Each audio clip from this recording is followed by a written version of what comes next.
marches comme un aveugle qui ne sait pas où il va. Tu marches comme un sourd qui n'entend rien du tout. Tu t'en fous de Dieu, tu te moques de sa Bible. Mais un jour, tu couleras des larmes pour tout cela. Tu vas couler des larmes, tu vas pleurer un jour.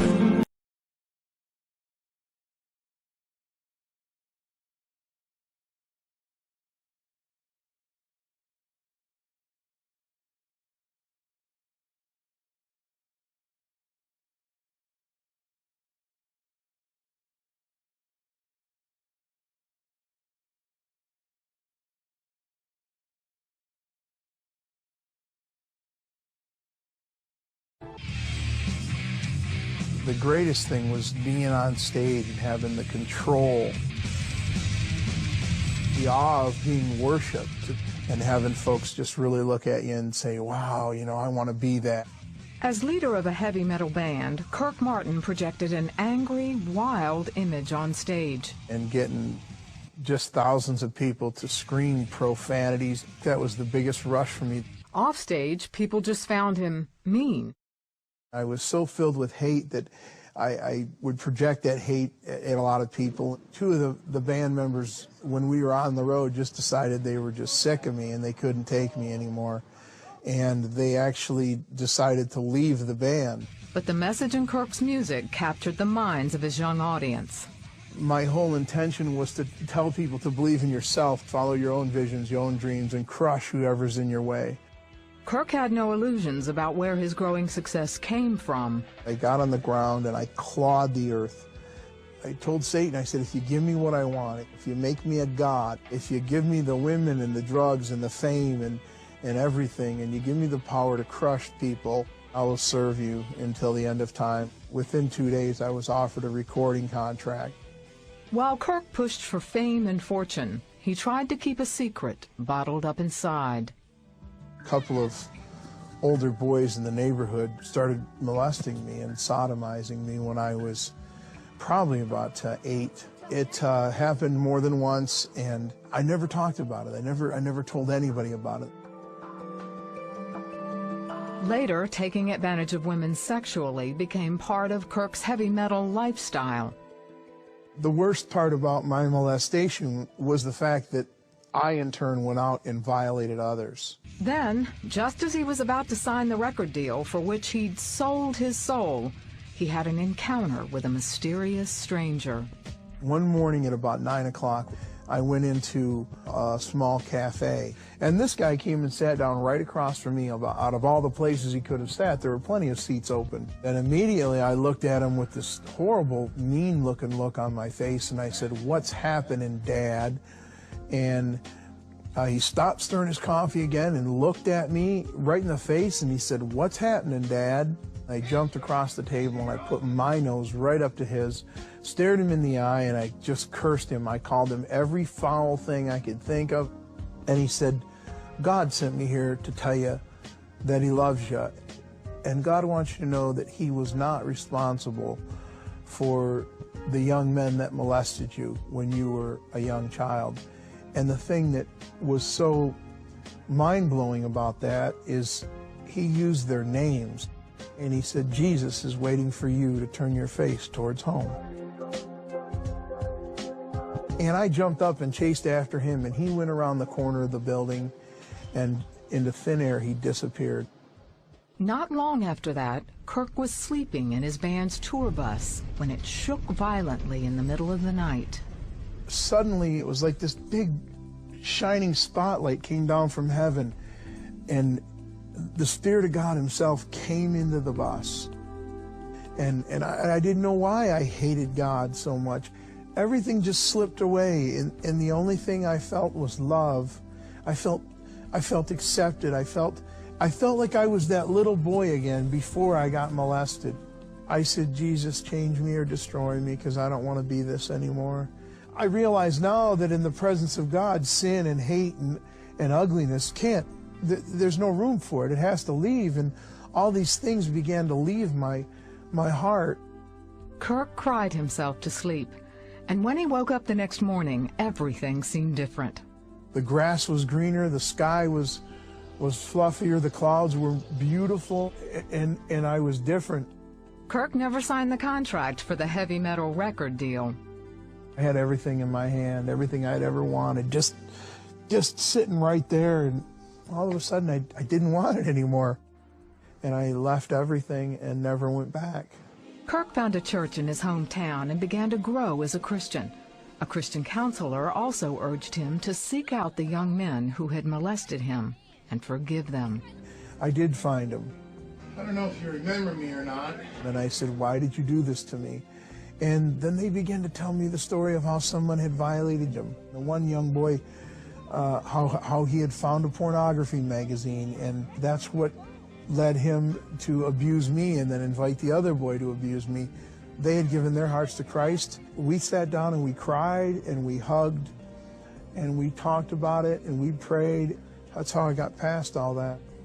Over time, he found his musical talent moving in a new direction, writing and performing worship songs. He and his family travel around the country sharing the miracle that changed Kirk's life. My wife is just a treasure. My family is the greatest testimony of God's mercy and God's grace, because I thought I would never have such a wonderful blessing. Once I started to realize that God wasn't out to get me, I started to see the blessings.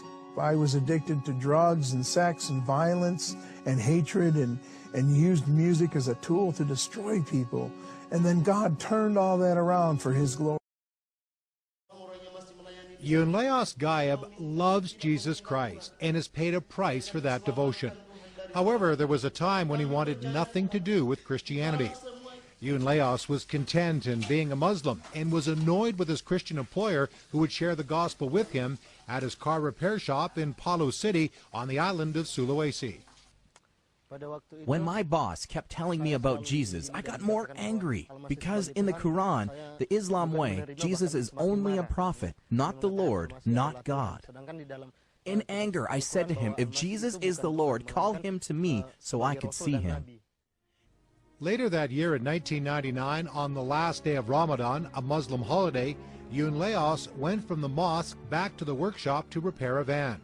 He thought the job would be simple and quick, so he didn't take proper safety measures. I didn't realize the driver of the van was leaning up against it, and the van started to move, and it came down on me. Yunleos says it happened so quickly he was unable to get out from under the falling vehicle, and his leg got stuck on the jack. Si tu mourais demain, During that time, I began to read. que diras-tu à Dieu?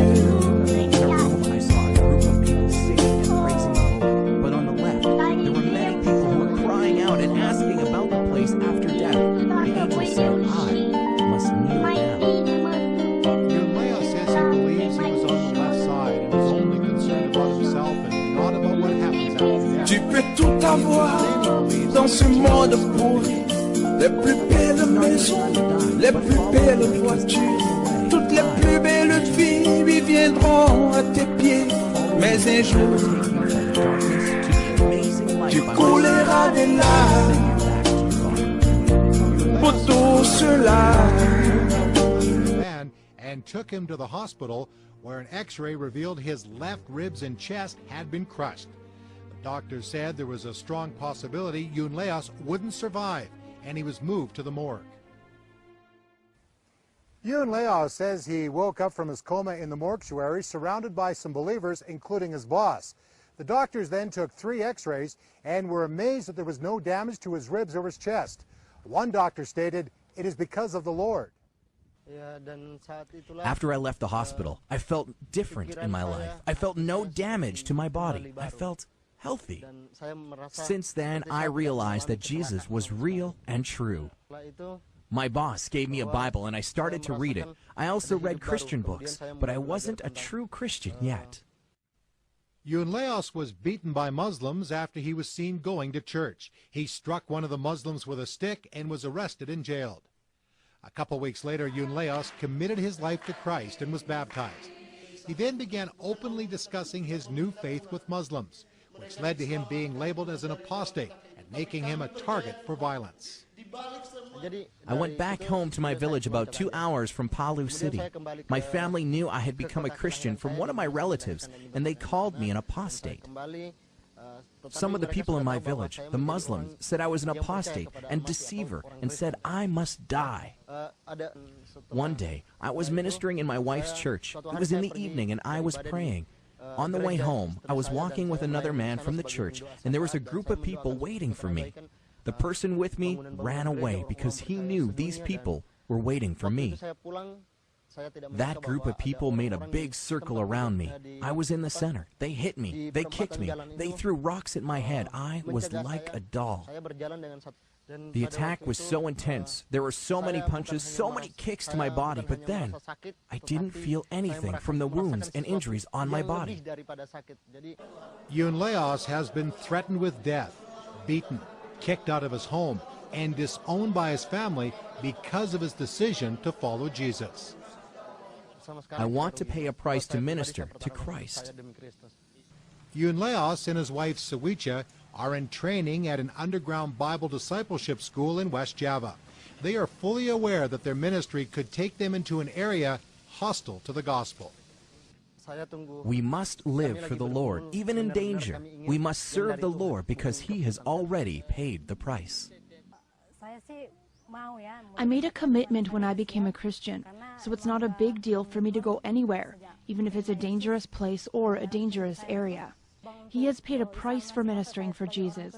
But I said, what about me? I'm from a Christian family. Why can't I do for Jesus like others, like my husband, who's from a Muslim background? C'était le 1er décembre 1943. Le soldat George Ritchie était en garnison au camp Barclay, Texas. Il venait d'être désigné pour aller suivre les cours du collège de médecine de Virginie. Il attendait d'être envoyé à Richmond pour y commencer ses études.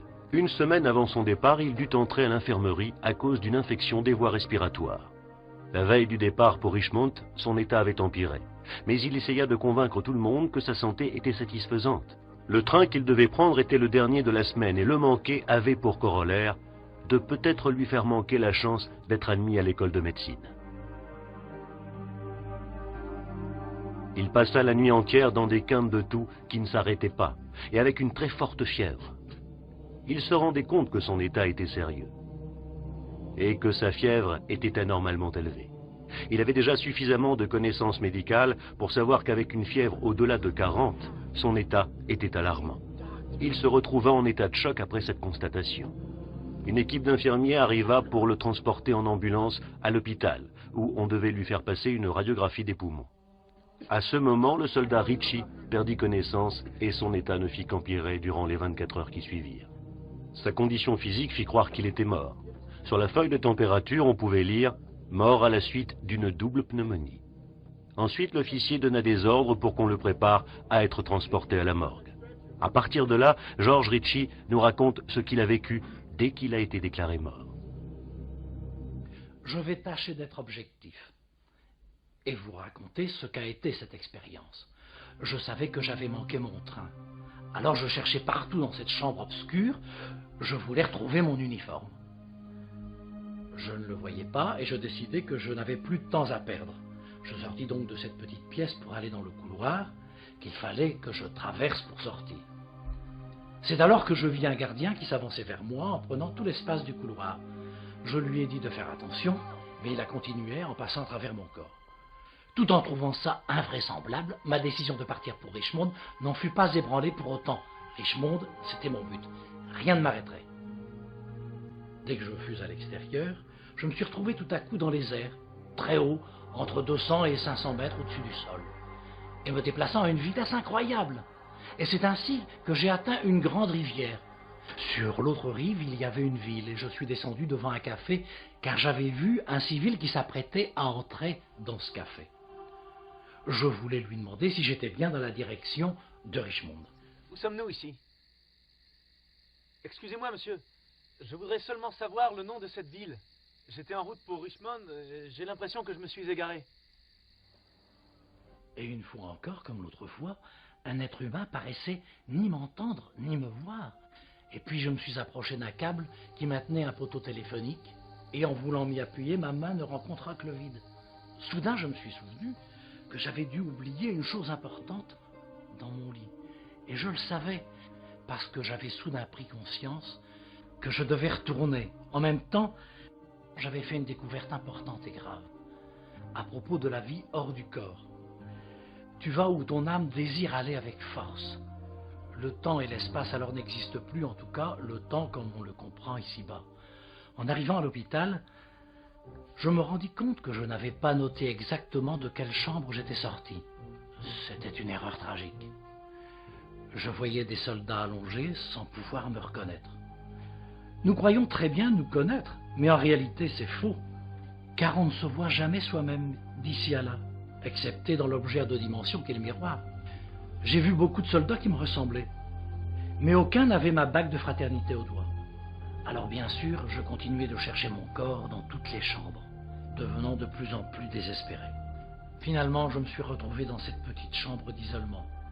Un corps gisait sur le lit avec un drap sur la tête.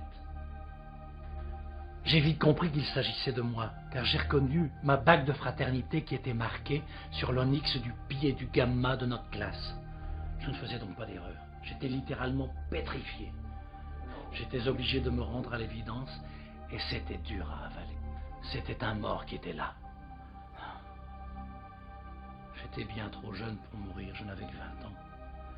Tout à coup, la pièce fut envahie d'une lumière éclatante, d'une intensité comparable à la luminosité d'1 million de lampes à souder, toutes braquées au fond de la pièce.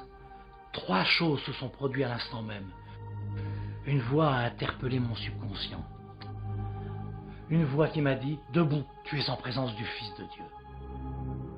Et ce fut à cet instant précis, sortant de cette lumière extraordinairement brillante, apparut le plus extraordinaire des êtres.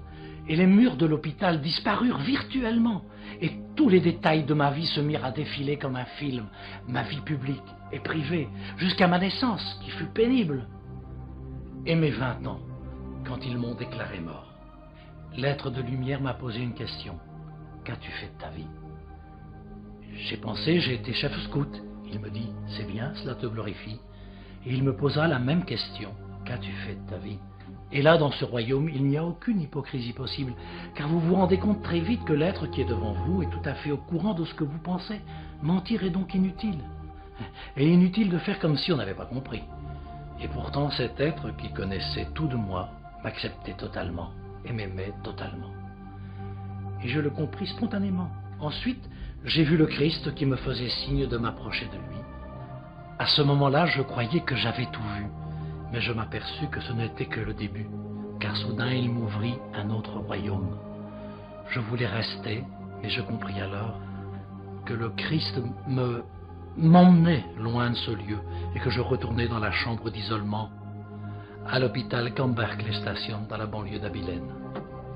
La mort du soldat George Ritchie a été confirmée par le docteur Donald G. Franci, capitaine et responsable de l'hôpital à ce moment-là. Le livre du docteur Ritchie, Ma vie après la mort, contient un récit détaillé sur les divers royaumes de la vie après la mort qu'il déclare avoir vécu. C'est un regard sur la rencontre d'un homme avec la mort. Mais ce qu'il croit se trouve au-delà.